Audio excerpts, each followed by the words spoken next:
The number is $4.3 million. It lands in the account on a Thursday afternoon. Wire confirmation. No ceremony. You stare at it for 11 seconds. Then you close the tab. You are 41 years old.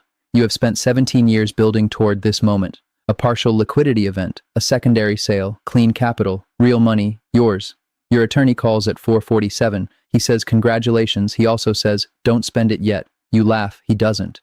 You meet with 3 wealth managers in the next 2 weeks. All 3 say the same thing in different fonts. Diversify, allocate, deploy. They show you pie charts. They show you Monte Carlo simulations. They show you a projected retirement number with a decimal point at the end, as if the decimal point means something. You hire the one who talks the least. 6 months later, you are at a dinner in a private room above a restaurant you have never heard of. 8 people, no name tags, 1 conversation. The man across from you manages $2.2 billion for a single family. He has done this for 19 years. He orders water. He does not look at the menu. You ask him what the family does with new liquidity. He looks at you the way a cartographer looks at someone who just called a map a picture. He says, they don't spend it, they don't invest it, they collateralize it, you don't understand yet, that is fine. He was not expecting you to. The first rule, principal is not money.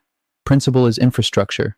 You were taught that wealth is accumulated, saved, grown, that the goal is a number large enough to live from, that once you reach the number, you draw it down carefully, slowly, rationally, so it lasts as long as you do. That framework is for people who will never have real wealth. Not because it is wrong, because it is temporary by design. The ultra-rich do not draw down. They do not touch the base. They build a structure around it and live from what the structure produces. The principle is not the destination. The principle is the engine. You do not dismantle an engine to power a light. You connect the light to the engine and let it run. What changes everything is not the amount, it is the decision about what the amount is for. The second rule, selling is a tax event. Borrowing is not. You have a position worth $8 million, it has compounded for 11 years. Your cost basis is $600,000. A clean exit means a federal gain at 20%. Net investment income tax at 3.8%. State tax on top. Before you spend $1, you have surrendered roughly $2.1 million. Permanently. That capital is gone. It will never compound again. The government collected it once and it is finished. Now consider the alternative. You go to a private bank. You pledge the position as collateral. You borrow $4 million at 4.2% annually. No tax event. No gain recognized. No capital lost to the government. The asset continues to compound at 9% annually. The spread between what the asset earns and what the loan costs is yours, every year. Without selling, without triggering anything. The loan is not the cost, the loan is the mechanism. You repay it with the income the asset generates, or you refinance it, or you carry it forward to the next position. The asset never leaves. The liquidity arrives anyway.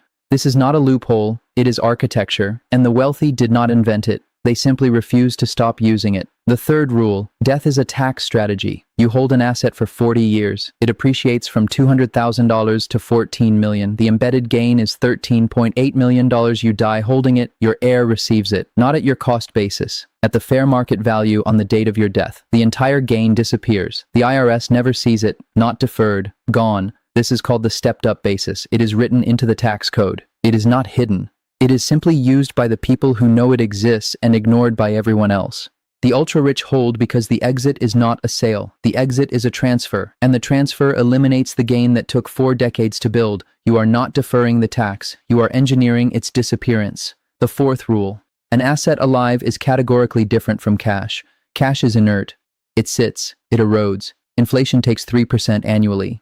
Taxes took their share when the cash arrived. The cash does not grow while it waits. It shrinks, slowly, quietly, without announcing itself. An asset is different. A portfolio of cell towers generates monthly income independent of market sentiment. A toll road collects fees in recessions and expansions without adjustment. A lending position in a private credit fund returns 9% annually with quarterly distributions. These assets do not require your attention to perform. They do not need you to be right about the market. They simply run. The ultra-rich do not accumulate cash. They accumulate mechanisms. Each mechanism produces income. That income funds the next mechanism. The principle never moves. Only the output does. To sell an asset is to trade a permanent claim on productive output for a temporary pile of something that decays. No sophisticated family makes that trade willingly. The fifth rule. Leverage is not risk. Leverage is access. You were taught that debt is dangerous, that borrowing is a confession of insufficiency, that the responsible path is ownership without obligation. That is true at one level of the game. At another level, it is the opposite. Borrowing at 4% against an asset returning 9% is not risk. It is a spread. The family that borrows $50 million against a portfolio of infrastructure assets and deploys that $50 million into private credit at 10% has not taken on risk. They have manufactured a return. The loan costs 4%. The deployment earns 10%. The difference is 6%. On $50 million, that is $3 million annually. From nothing, from structure, the principal did not move. The leverage created a second engine running alongside the first. This is why the ultra-rich can appear to spend freely without depleting anything. They are not spending from the asset. They are spending from the engine attached to the asset. The asset is untouched. It continues compounding. The loan is serviced by the output. The output continues. It looks like magic. It is arithmetic.